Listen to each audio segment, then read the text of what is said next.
Mi papá gritó, hacemos lo que queremos con nuestra casa. Después de leer en el testamento que todo sería para mi hermano, dejé los papeles y dije, entonces, yo hago lo que quiero con mi dinero. Y les corté cada peso que les había estado dando. Crecí en Guadalajara, Jalisco, en una pequeña casa de ladrillos en una calle sin salida, el tipo de lugar donde todos los vecinos sabían el nombre de tu perro, pero no necesariamente el tuyo. Mis padres, Carlos y Laura, criaron a 2 hijos allí, a mí y a mi hermano mayor, Javier. Javier tiene 37 años ahora, es 3 años mayor que yo. Y durante la mayor parte de mi vida, te habría dicho que éramos cercanos. No mejores amigos ni nada por el estilo, pero lo suficientemente cercanos. Nos tomábamos una cerveza cada 2 fines de semana, hablábamos de fútbol, nos quejábamos de nuestras esposas de la manera en que lo hacen los hombres cuando en realidad las aman, pero necesitan desahogarse sobre a quién le tocaba cargar el lavavajillas. Cosas normales de hermanos. Soy plomero. Lo he sido desde los 19 años. No fui a la universidad porque, honestamente, la escuela no era lo mío. Apenas podía sentarme en una clase de 45 minutos sin sentir que las paredes se me venían encima. Así que la idea de otros 4 años de eso sonaba como una sentencia de prisión por la que pagas. En lugar de eso, fui a una escuela de oficios, obtuve mi certificación y comencé a trabajar para una empresa local. A los 26 años, ya tenía mi propio pequeño negocio. Nada ostentoso, solo yo, una camioneta y la disposición de presentarme los sábados cuando el inodoro de alguien decidía organizar una rebelión. Me fue bien. Mejor que bien, en realidad. Construí ese negocio desde cero hasta convertirlo en algo que emplea a 8 personas. Ahora, soy dueño de mi casa. Tengo una cuenta de jubilación. Mi esposa, Paola, y yo no somos ricos, pero vivimos cómodamente, y nos ganamos cada centímetro de esa comodidad con nuestras propias manos. Javier tomó el camino de la universidad. Licenciatura en Administración de Empresas de la UDG, luego una maestría en Administración de Empresas, y después una serie de trabajos corporativos donde su título cambiaba cada 18 meses, pero sus responsabilidades reales seguían siendo un misterio para todos, incluido él. Se casó con Sofía, que es exactamente el tipo de persona cuya personalidad entera se basa en el material de la isla de su cocina. Cuarzo, por si te lo preguntas, te lo dirá 2 veces. Javier y Sofía viven en una casa grande en Zapopan, justo al sur de Guadalajara. Y conducen el tipo de autos que te hacen preguntarte si el pago mensual viene con un ataque de ansiedad de cortesía. Parecen exitosos. Si realmente lo son, es otra conversación. Ahora, aquí está lo que no entendí completamente sobre mi familia hasta hace 8 meses. Mis padres siempre trataron a Javier de manera diferente. No de una manera que pudiera señalar y decir, eso está mal. Más bien de la manera en que el agua desgasta una roca, lenta y silenciosamente. A lo largo de los años, Javier tuvo el dormitorio más grande mientras crecíamos. Los partidos de fútbol de Javier eran los que papá nunca se perdía, mientras que mis competencias de lucha libre eran trataremos de ir. Cuando Javier se graduó de la universidad, hicieron una fiesta. Cuando comencé mi negocio, recibí una tarjeta y una tarjeta de regalo de 500 pesos para una ferretería, que, bueno, al menos fue relevante. Pero entiendes mi punto. Me decía a mí mismo que no me molestaba. Me decía que los padres son humanos y que se conectan de manera diferente con cada hijo, y que eso no significa que te quieran menos. Simplemente significa que lo expresan de manera diferente. Tenía todo un monólogo interno al respecto que había ensayado tantas veces que casi sonaba cierto. Y en su mayor parte, lo creía. Tenía a Paola. Tenía mi negocio. Tenía una vida que había construido desde cero. No necesitaba la aprobación de mis padres. Solo la quería. Y hay una diferencia entre esas 2 cosas que te consume vivo si se lo permites. Así que, hace 8 meses, era un jueves por la tarde en septiembre. El fregadero de la cocina de mis padres llevaba goteando unas 2 semanas. Mamá me llamó al respecto 3 veces. No para preguntarme cómo estaba, claro. No para ver si Paola y yo queríamos ir a cenar, solo para decirme que el fregadero goteaba. Y si podía ir a arreglarlo. Porque eso era yo para ellos. No Alejandro, su hijo. Alejandro el plomero. El tipo al que llamas cuando algo se rompe. Conduje hasta su casa después del trabajo, todavía con mi ropa de trabajo, oliendo a pegamento de PVC y al sótano de alguien. Papá estaba en la sala viendo un documental de naturaleza sobre lobos. Apenas levantó la vista cuando entré. Mamá señaló el fregadero como si nunca hubiera estado en su casa y dijo, «Es el de la izquierda». Y luego volvió a doblar la ropa. Ni un hola, ni un gracias, ni una oferta de un vaso de agua, solo un dedo acusador y un grifo que goteaba. Me metí debajo del fregadero. Era una reparación sencilla. Un cartucho desgastado en la válvula del grifo. Un trabajo de 10 minutos como máximo. Necesitaba una llave específica del cajón de los trastes junto al refrigerador. Ese que ha estado lleno de herramientas al azar, recibos y menús de comida para llevar desde aproximadamente 2004. Abrí el cajón y comencé a hurgar en el caos, buscando una llave ajustable que sabía que estaba allí en alguna parte. Fue entonces cuando mi mano golpeó un sobre. Era grueso y de color manila, metido debajo de un montón de garantías viejas y ligas. La solapa estaba abierta y pude ver que dentro había papeles de aspecto oficial. Normalmente, no le habría dado mayor importancia. La gente guarda documentos al azar en los cajones de los trastes todo el tiempo, pero algo en él me llamó la atención. Había una nota adhesiva en el frente, y con la letra de mi papá, decía, actualizado en agosto. No perder. ¿Agosto? Como en el mes pasado. ¿Cómo en que esto era reciente? Lo saqué. No debería haberlo hecho. Lo sé. Pero algo en mis entrañas me dijo que lo hiciera. Y he aprendido a lo largo de los años que tus entrañas son más inteligentes que tu cerebro el 90% de las veces. Dentro del sobre había una copia del testamento de mis padres. Su plan patrimonial completo, en realidad. Documentos de fideicomiso, asignaciones de activos, escrituras de propiedad, todo el asunto. Engrapado junto con una carta de presentación de un bufete de abogados de Guadalajara del que nunca había oído hablar. Y mientras comenzaba a leer, mis manos se quedaron quietas. Todo iba a ser para Javier. Y me refiero a todo. La casa, las cuentas de ahorro, una cuenta de corretaje que ni siquiera sabía que existía. Un terreno cerca de Tequila que aparentemente había estado en la familia durante décadas. El total, presentado ordenadamente en una tabla al final de la página de resumen, ascendía a 14.800.000 pesos. Cada centavo asignado a Javier Carlos Ramírez. Mi nombre aparecía exactamente una vez en todo el documento. En una sección titulada, Otras consideraciones, había una sola línea que decía, Alejandro Carlos Ramírez recibirá los efectos personales que el fideicomisario sobreviviente considere apropiados.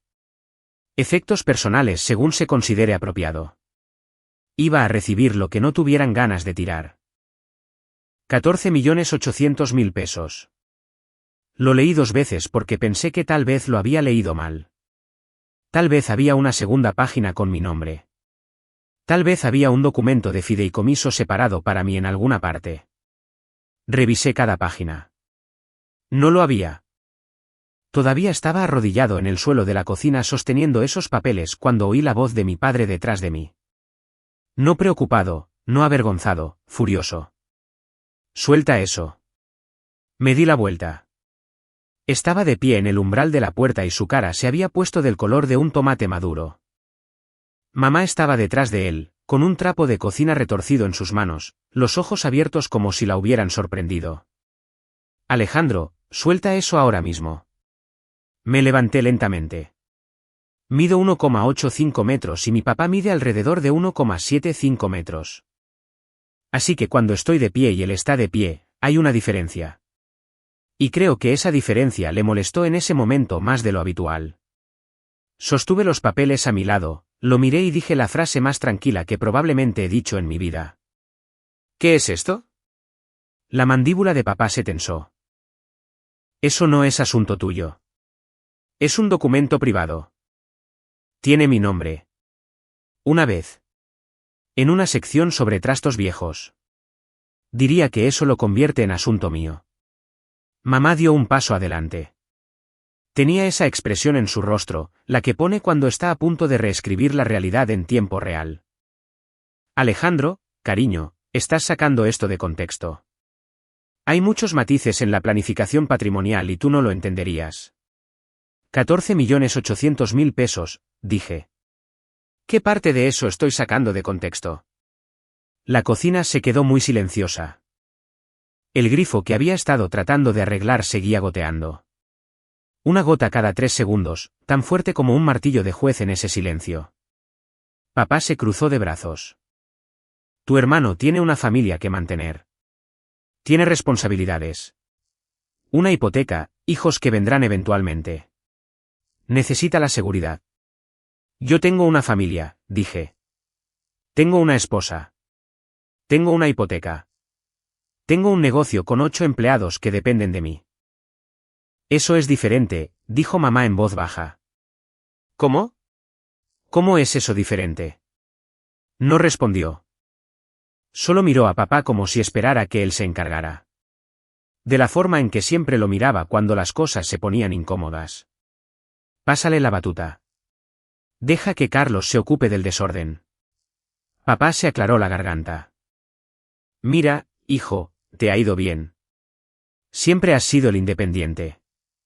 No necesitaste nuestra ayuda para llegar a donde estás. Javier es diferente. Ha tenido un camino más difícil.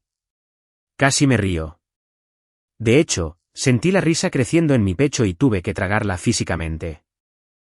Javier tuvo un camino más difícil. El tipo con la maestría en administración de empresas y el trabajo corporativo y la casa en Zapopan y la esposa con la isla de cuarzo. Ese Javier, tuvo el camino más difícil.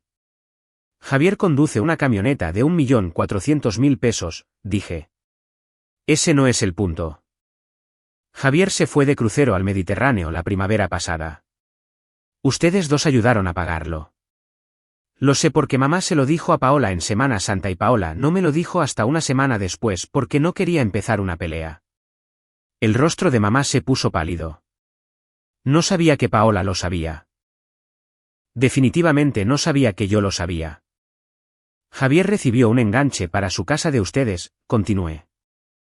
1.240.000 pesos. Sé la cantidad porque Sofía se lo presumió a la hermana de Paola en una carne asada familiar como si no fuera gran cosa. Mientras tanto, Paola y yo juntamos cada centavo de nuestro enganche nosotros solos. Trabajé los fines de semana durante 2 años seguidos. Paola tomó proyectos independientes hasta la medianoche. No pedimos ni un centavo porque pensamos que eso era lo que respetarían. Resulta que lo que respetaban era la habilidad de Javier para pedir. Papá se acercó. No sabes de lo que estás hablando. Entonces explícamelo. Explícame por qué Javier recibe 14.800.000 pesos y yo recibo efectos personales según se considere apropiado. Explícamelo como si fuera el niño que no fue lo suficientemente listo para la universidad. Explícamelo muy despacio. Ese comentario le llegó. Vi que le dio justo en el pecho porque eso es lo que me había dicho cuando tenía 18 años y le dije que iba a la escuela de oficios en lugar de a la universidad. Había dicho, bueno, supongo que no todos están hechos para la ruta académica. Y luego se dio la vuelta y salió de la habitación. Sin aliento, sin apoyo, solo una decepción silenciosa envuelta en una frase diseñada para hacerme sentir pequeño. Mamá empezó a llorar. No grandes sollozos, solo del tipo silencioso en el que le tiembla la barbilla y se seca los ojos con lo que sea que tenga en las manos, que en este caso era un trapo de cocina que probablemente costó 60 pesos en una tienda de todo por un precio. Y normalmente eso habría funcionado conmigo. Normalmente, me habría ablandado. Habría dicho que lo sentía. La habría abrazado. Le habría dicho que no era mi intención y que olvidáramos todo el asunto. Había estado haciendo ese baile durante 34 años. Paso 1, descubrir algo hiriente. Paso 2, enojarme. Paso 3, ver llorar a mamá. Paso 4, disculparme por tener sentimientos. Paso 5, ir a casa y fingir que todo está bien hasta la próxima vez. No esta vez. Necesito que me respondas, dije. ¿Por qué? Papá se sentó en la mesa de la cocina. Se frotó la cara con ambas manos de la forma en que lo hace cuando está tratando de encontrar la manera de decir algo sin decirlo realmente. Finalmente, me miró y dijo algo que nunca olvidaré mientras viva. Porque Javier nos va a cuidar. Y ahí estaba. La verdad despojada de todos los eufemismos, justificaciones y jerga de planificación patrimonial. Estaban invirtiendo en el hijo del que esperaban un retorno. Javier los mudaría a su gran casa en Zapopan cuando envejecieran. Javier se encargaría de su cuidado. Javier sería el hijo modelo que aparecía en las fiestas con nietos y gratitud. Yo era el plomero, el tipo que arregla el fregadero y se va a casa. ¿Javier ha aceptado esto?, pregunté. Papá miró la mesa. ¿Lo hemos discutido? Entonces, Javier sabe sobre el testamento. Silencio. Javier lo sabe, dije, esta vez no como una pregunta. Más silencio, que fue su propia respuesta. Dejé los papeles sobre la encimera. Miré el fregadero. La llave que había estado buscando estaba justo ahí, encima de una pila de cupones vencidos, justo al lado de donde había estado el sobre. Podría haber terminado el trabajo en 5 minutos. Reemplazar el cartucho, apretar la válvula, limpiar todo y conducir a casa. Eso es lo que habría hecho el viejo Alejandro. Arreglar el fregadero, tragarme el dolor, llamar a Paola de camino a casa y decirle, no vas a creer esto. Y luego pasar las siguientes 3 semanas fingiendo que no me molestaba. En cambio, dejé la llave en la encimera junto al testamento. Recogí mi bolsa de herramientas del suelo. Miré a mi madre, que seguía llorando en su trapo de cocina, y a mi padre, que todavía estaba sentado en la mesa, mirándose las manos. El cartucho del grifo está mal, dije. Puedes conseguir un reemplazo en la ferretería por unos 240 pesos. YouTube tiene un vídeo que te guiará. Buena suerte. Y me fui. Conduje a casa en silencio. No encendí la radio. No llamé a Paola. Solo conduje con las ventanas abajo y mi cerebro reproduciendo cada momento de mi vida a través de una nueva lente. Cada cumpleaños donde Javier recibía el regalo más grande, cada festividad donde papá le preguntaba a Javier sobre su carrera pero nunca me preguntaba sobre mi negocio, cada vez que mamá nos presentaba a sus amigas y decía, este es Javier. Está en los negocios. Y luego me señalaba y decía, y este es Alejandro. No Alejandro, el dueño del negocio. No Alejandro, que construyó una empresa de la nada. Solo Alejandro, punto. Cuando llegué a casa, Paola estaba sentada en el sofá leyendo. Me miró a la cara y dejó su libro. ¿Qué pasó? Le conté todo. Cada palabra, cada mirada, cada número en ese documento. No interrumpió.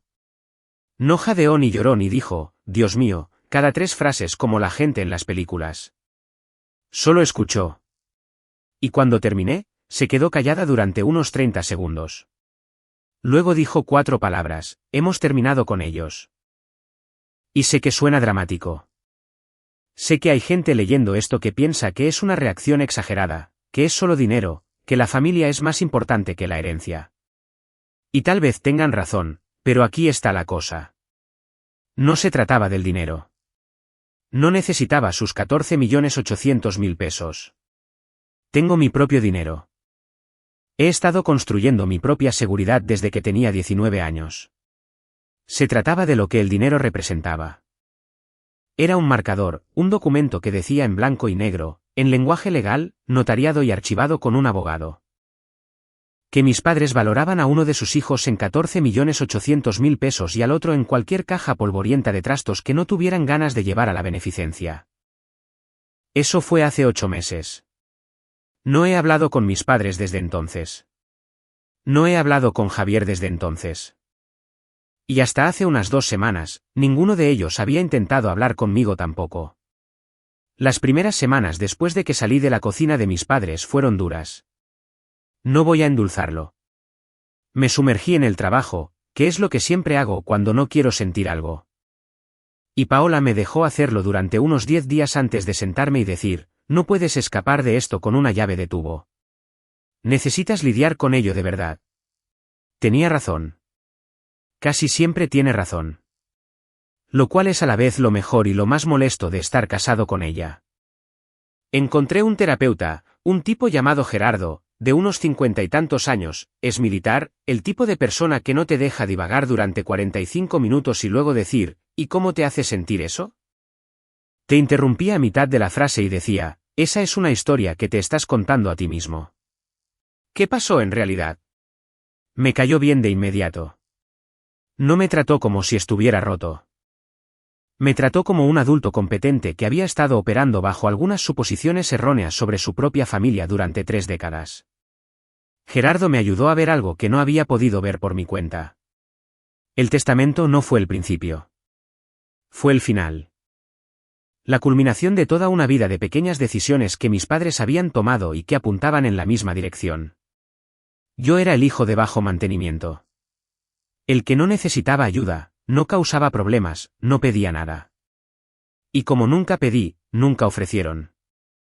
Y como nunca ofrecieron, finalmente olvidaron que podría necesitar algo. No dinero, no cosas, solo el reconocimiento básico de que importaba tanto como mi hermano. Lo que pasa con no tener contacto con tu familia es que crea un extraño vacío en tu vida. De repente, todas esas pequeñas rutinas que ni siquiera sabías que tenías, desaparecen. No más llamadas telefónicas los domingos con mamá donde hablaba durante 20 minutos sobre su jardín y luego preguntaba por Javier. No más pasar por el garaje de papá para ayudarlo con cualquier proyecto en el que estuviera fingiendo trabajar. No más festividades en las que me sentaba al final de la mesa y veía a Javier ser el centro de atención mientras yo pasaba los panecillos y me preguntaba por qué había conducido 2 horas para esto. Es increíble cuánto tiempo recuperas cuando dejas de actuar para personas que no te están viendo. Dediqué ese tiempo a mi negocio. Lo había estado manejando de forma austera durante años, haciendo gran parte de la programación y la facturación yo mismo, y se estaba convirtiendo en un cuello de botella. Finalmente hice lo que había estado posponiendo. Contraté a una gerente de oficina, una mujer llamada Clara, que había estado dirigiendo las operaciones de un contratista mecánico. Clara entró en su primer día, miró mi sistema de archivo, que era esencialmente una serie de cajas de leche con etiquetas hechas de cinta adhesiva, y dijo, «Ay, cariño, vamos a arreglar esto». En 3 meses, Clara había digitalizado todo, establecido una facturación adecuada y me había liberado para concentrarme en hacer crecer el negocio. En lugar de ahogarme en papeleo, comencé a licitar trabajos comerciales, la renovación de un restaurante en el centro, la remodelación de un baño para un consultorio dental, y luego un proyecto de nueva construcción para una cervecería local que se estaba expandiendo. Cada trabajo salió bien, y cada uno llevó al siguiente. A finales de enero, 5 meses después de haber salido de la casa de mis padres, mi negocio había crecido alrededor de un 30%. Contraté a 2 plomeros más, compré una segunda camioneta de trabajo. Paola y yo nos sentamos un sábado por la mañana, miramos nuestras finanzas y nos dimos cuenta de que estábamos en la mejor posición en la que habíamos estado nunca. No ricos, no nadando en dinero, pero sólidos. El tipo de solidez en la que no contienes la respiración cuando llega una factura. Paola también tenía su propio proyecto. Había estado haciendo diseño gráfico independiente durante años, tomando proyectos aquí y allá. Y decidió dar el salto y dedicarse a tiempo completo.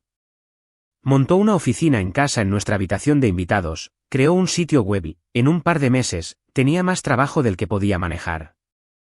Nos estábamos convirtiendo en un equipo de una manera que no lo habíamos sido antes. 2 personas construyendo algo juntas sin el ruido de fondo constante de una familia que me hacía sentir que nunca era suficiente. Empecé a dormir mejor. No me di cuenta de lo mal que había estado durmiendo hasta que empecé a dormir bien. Todos esos años de ansiedad de bajo grado sobre si mis padres estaban orgullosos de mí, si estaba a la altura, si Javier seguía siendo el favorito. Había estado sentado en mi pecho como una roca que me había acostumbrado tanto a cargar que olvidé que estaba allí. Y cuando finalmente la dejé, sentí como si hubiera perdido 20 kilos de la noche a la mañana.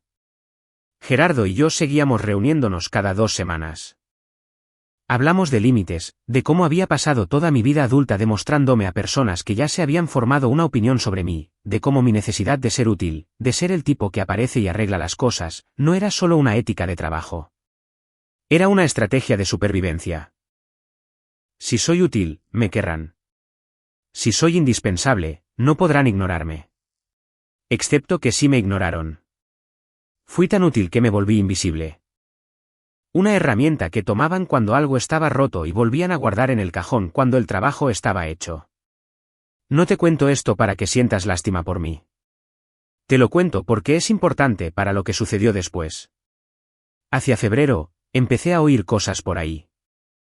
La hermana de Paola, Carla, está casada con un tipo que trabaja con alguien que conoce a un colega de Sofía. Redes de pueblo pequeño en su máxima expresión. El sistema de entrega era ridículo, pero la información era fiable y la noticia era interesante. Javier tenía problemas de dinero. No el tipo de problemas en los que cancelas tus suscripciones de streaming y comes más en casa. El tipo de problemas en los que los cimientos empiezan a agrietarse.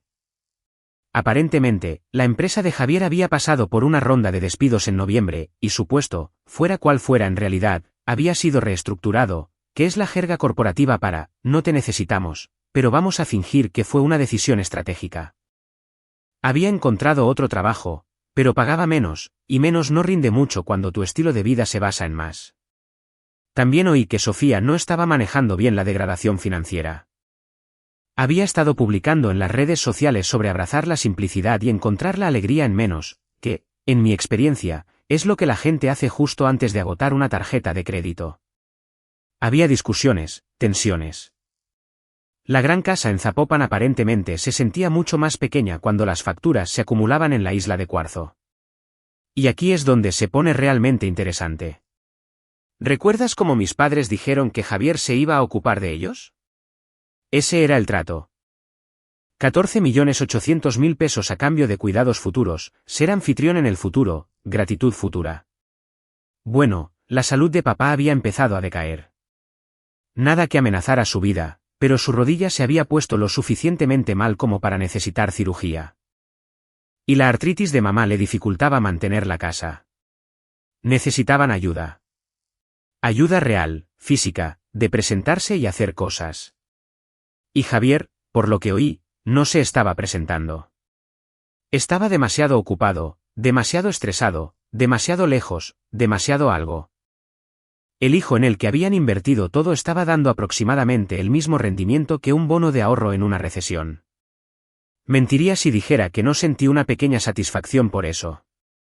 No feliz, no jubiloso, pero hay una cierta satisfacción sombría en ver que las matemáticas no cuadran como alguien planeó. Apostaron todo a un solo caballo y el caballo actualmente estaba luchando para hacer el pago de su camioneta. Mientras tanto, yo estaba en la mejor forma de mi vida, personal, profesional y emocionalmente. Tenía un terapeuta que me estaba ayudando a entenderme mejor que nunca. Tenía una esposa que me amaba sin condiciones. Tenía un negocio que prosperaba porque lo había construido con mis propias manos. Tenía empleados que me respetaban porque los trataba como personas, no como herramientas. Tenía amigos, de los de verdad, no del tipo que mantienes porque están ligados a obligaciones familiares. Tenía todo lo que necesitaba y nada de ello había venido de mis padres. Entonces, un miércoles por la noche a finales de marzo, sonó mi teléfono. Miré la pantalla y vi dos palabras que no había visto en 8 meses. Mamá llamando.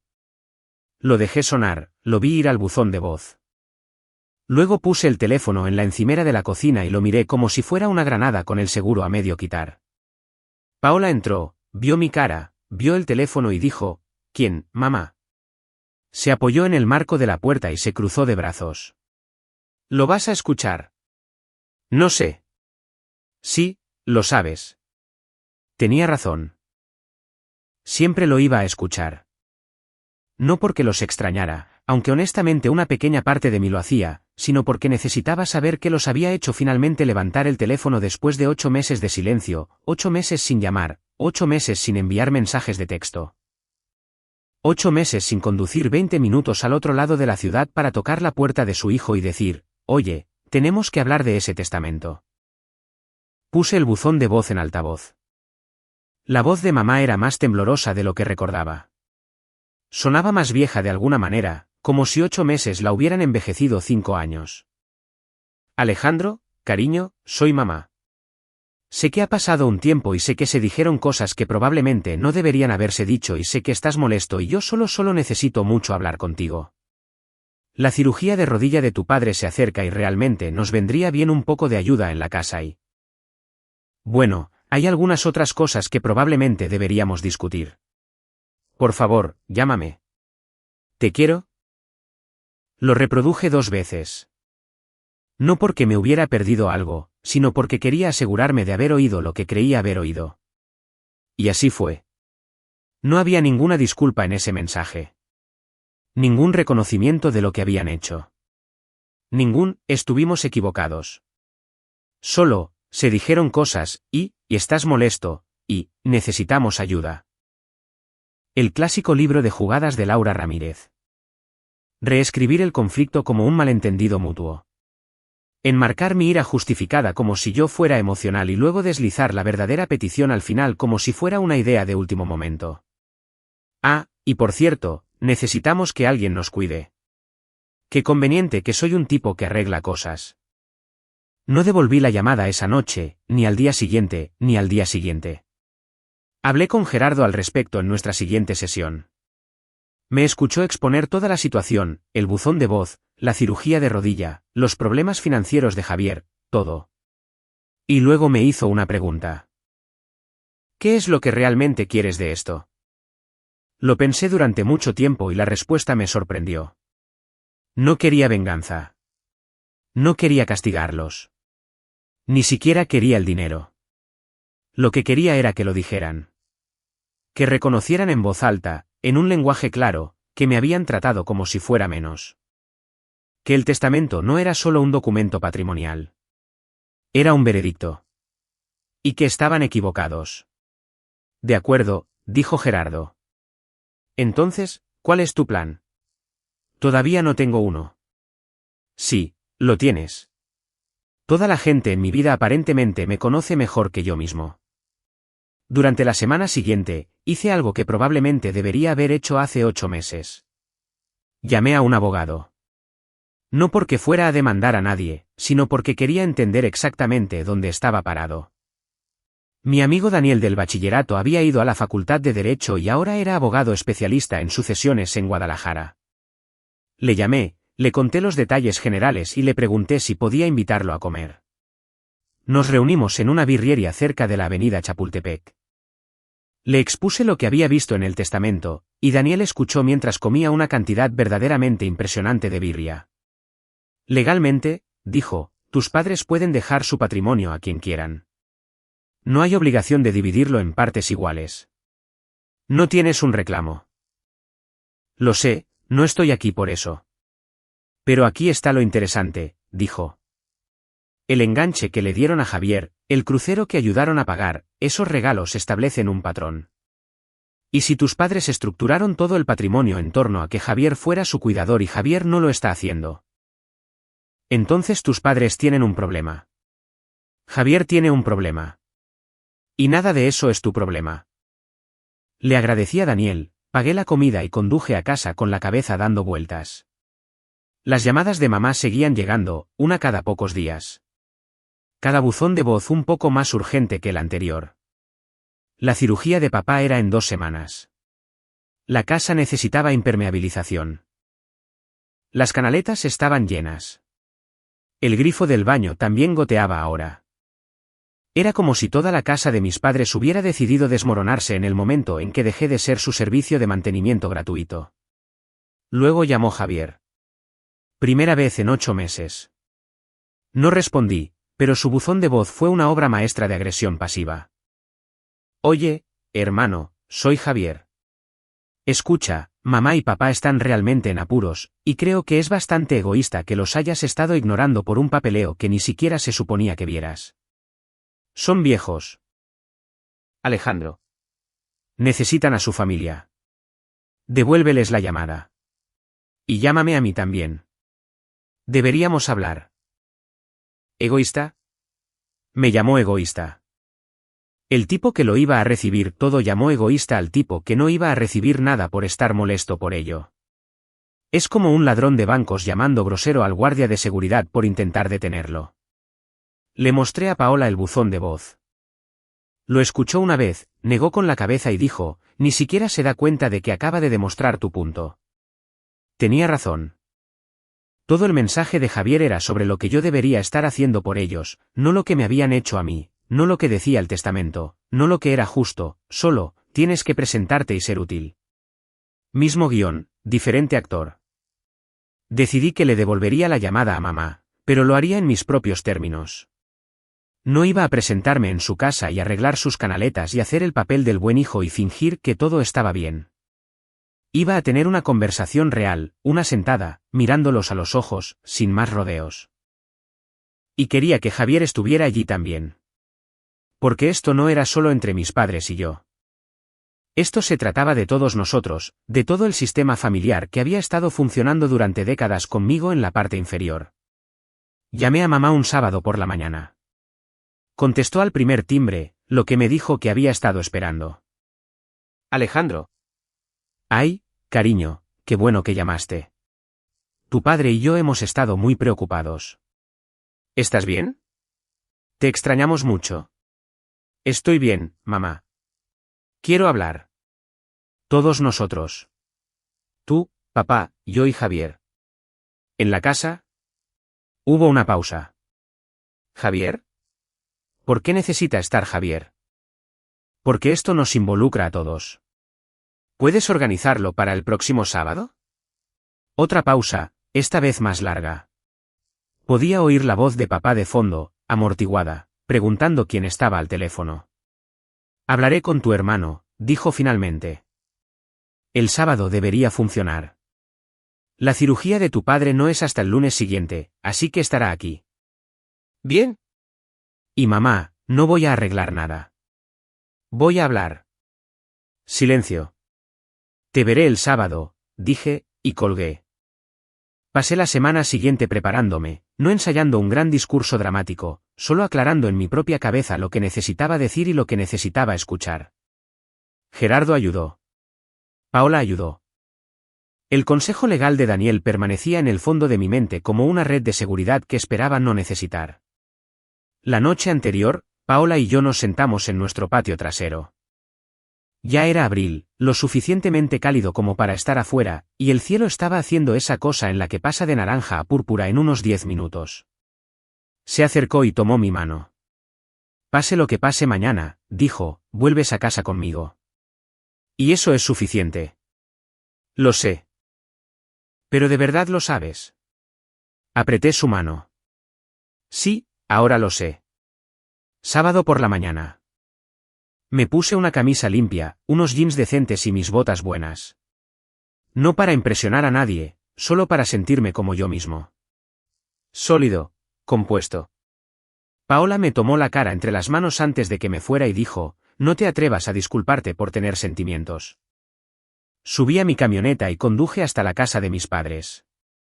La camioneta de Javier ya estaba en la entrada. Me estacioné detrás de ella, respiré hondo y caminé hacia la puerta principal. No toqué. Simplemente entré. Porque no era un invitado. Era su hijo, me trataran como tal o no. Estaban todos en la sala de estar. Papá en su sillón reclinable con la rodilla mala apoyada. Mamá en el sofá con las manos entrelazadas. Javier de pie junto a la chimenea con los brazos cruzados, con el aspecto de un tipo que pensaba que estaba a punto de ganar una discusión que no se daba cuenta de que ya había perdido. Nadie dijo hola. Me senté en la silla junto a la ventana y los miré a los tres. ¿Alguien quiere empezar? Javier fue el primero en saltar. Por supuesto que lo fue. Sí, yo empezaré. Te has estado comportando como un niño durante 8 meses, Alejandro. Mamá y papá están lidiando con problemas reales y tú estás haciendo un berrinche porque no te gustó lo que había en un papel. ¿Madura? Dejé que eso reposara por un segundo. Luego dije, ¿eso es lo que te dijeron? ¿Qué estoy haciendo un berrinche? Eso es lo que parece desde donde estoy parado. Estás parado en una casa que va a ser tuya, dije. Junto con 14.800.000 pesos y un terreno en Tequila. Así que tal vez donde estás parado no es el punto de vista más objetivo. La mandíbula de Javier se movió. Miró a papá. Papá estaba mirando al suelo. ¿Sabías lo del testamento?, le pregunté a Javier directamente. No respondió de inmediato, lo cual fue una respuesta. Javier, ¿lo sabías? Sí, dijo. Lo sabía. Papá y yo hablamos de ello. ¿Cuándo? El verano pasado, antes de que se finalizara. ¿Y no pensaste en mencionármelo? No era mi lugar. No era tu lugar, repetí. Pero sí era tu lugar tomar el dinero. Mamá se inclinó hacia adelante. Alejandro, tu padre y yo tomamos esa decisión por razones prácticas. Javier aceptó ser nuestro cuidador principal cuando llegue el momento. Es un compromiso significativo, y sentimos que era justo reflejarlo en el plan patrimonial. Asentí lentamente. De acuerdo. Entonces, déjame preguntarte algo, mamá. En los últimos 8 meses, ¿cuántas veces ha venido Javier a ayudar con la casa? Silencio. ¿Cuántas veces ha conducido Javier desde Zapopan para ayudar a papá a prepararse para la cirugía, para limpiar las canaletas, para arreglar el grifo del baño? Para hacer cualquiera de las cosas que yo solía hacer gratis cada semana sin que me lo pidieran y sin estar incluido en ningún plan patrimonial. La barbilla de mamá empezó a temblar. Papá seguía mirando al suelo. Javier cambió su peso. Yo responderé por ustedes, dije. Basado en lo que he oído, y he oído mucho, Javier ha estado aquí quizás 3 veces desde septiembre. 3 veces en 8 meses. Y 2 de esas fueron festividades a las que tenía que venir de todos modos. La cara de Javier se puso roja. He estado pasando por un momento difícil. Perdí mi trabajo. Sofía y yo estamos lidiando con... No te pregunté por tus problemas, Javier. Te pregunté por tu promesa. 14.800.000 pesos a cambio de cuidar a mamá y papá, el enganche, el crucero, y ahora que la obligación es real, estás demasiado ocupado. La habitación se quedó en silencio absoluto. El grifo de la cocina seguía goteando. Nadie lo había arreglado. Me volví hacia mi padre. Todavía no había levantado la vista. Papá, mírame. Levantó la vista. Tenía los ojos húmedos. No creo haber visto nunca los ojos de mi padre húmedos. Ni en funerales. Ni en bodas. Nunca. ¿Por qué? Dije. Olvida el plan patrimonial. Olvida el dinero. Solo dime por qué. ¿Por qué siempre fue Javier? ¿Por qué yo fui el último pensamiento? ¿Qué hice? La boca de papá se abrió y se cerró.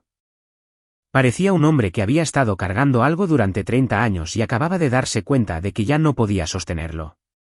No hiciste nada, dijo. Su voz era áspera. Siempre fuiste tan capaz, Alejandro. Resolvías las cosas por tu cuenta. No nos necesitabas como Javier. Y en algún momento del camino, tu madre y yo confundimos no necesitarnos con no querernos. Nos inclinamos hacia el que parecía necesitarnos más. Eso no es justo, dije. Yo sí los necesitaba. Solo lo demostré de manera diferente.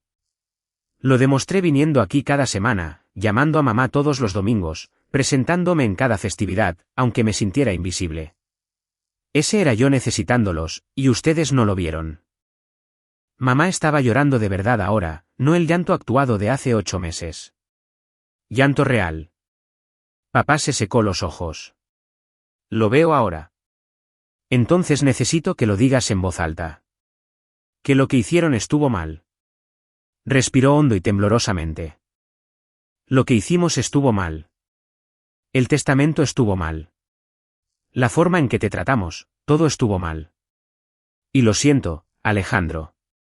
Siento haberte hecho sentir que importabas menos. Mamá logró decir, lo siento mucho. Tenía miedo de mencionarlo porque pensé que nunca nos perdonarías. No estoy interesado en no perdonarlos nunca, dije. Estoy interesado en que hagan algo al respecto. Me volví hacia Javier. Parecía más pequeño de alguna manera. No físicamente, solo en la forma en que una persona se ve cuando la narrativa en la que ha estado viviendo de repente ya no encaja. Aceptaste el trato, le dije. Sabías que me estaban dejando fuera y no dijiste una palabra. No pensé. No digas que no era tu lugar. Eres mi hermano. Era absolutamente tu lugar.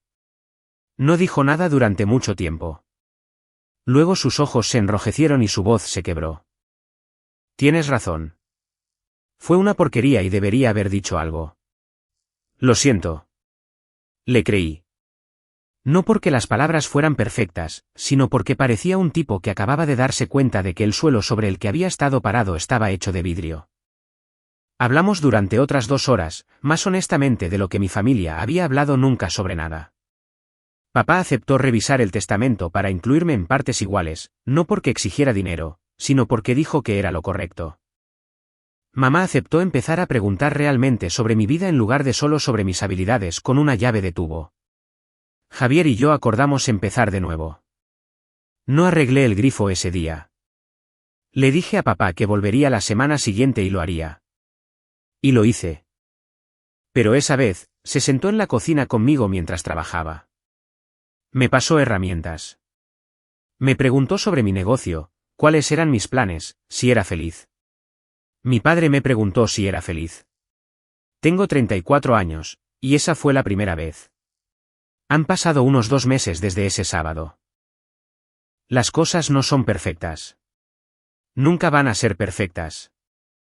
Y cualquiera que te diga que la reconciliación familiar es como encender un interruptor de luz, te está vendiendo algo. Pero están mejor.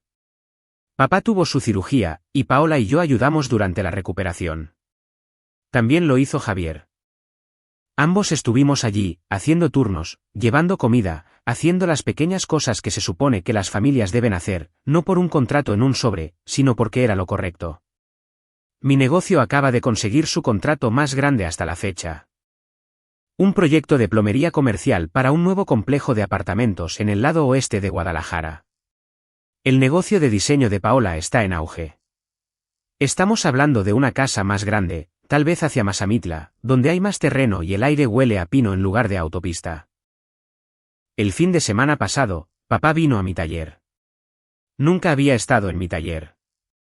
En 15 años de dirigir un negocio, mi padre nunca había puesto un pie en el lugar donde trabajo. Miró las camionetas, los estantes de herramientas y la pizarra donde programamos los trabajos. Luego me miró y dijo, ¿tú construiste todo esto? Sí, papá. Yo construí todo esto. Asintió. Y luego dijo algo que me golpeó más fuerte que cualquier frase en cualquier testamento podría hacerlo. Estoy orgulloso de ti, hijo. Debería haberlo dicho hace mucho tiempo. Así que esa es mi historia. Encontré un sobre en un cajón de trastes que me dijo que mis padres tenían una etiqueta de precio para cada uno de sus hijos, y la mía estaba marcada como liquidación. Me fui. Reconstruí. Y cuando finalmente llamaron, no volví con ira ni exigencias. Volví con una pregunta, ¿por qué? Y la respuesta, por dolorosa que fuera, resultó ser el comienzo de algo mejor. Si eres el hijo de tu familia que siempre recibió menos, aunque diste más, quiero que sepas algo. Tu valor no está determinado por las personas que no pudieron verlo. Construye tu propia mesa. Y si alguna vez quieren un asiento en ella, asegúrate de que traigan algo más que excusas. Tengo un grifo que arreglar.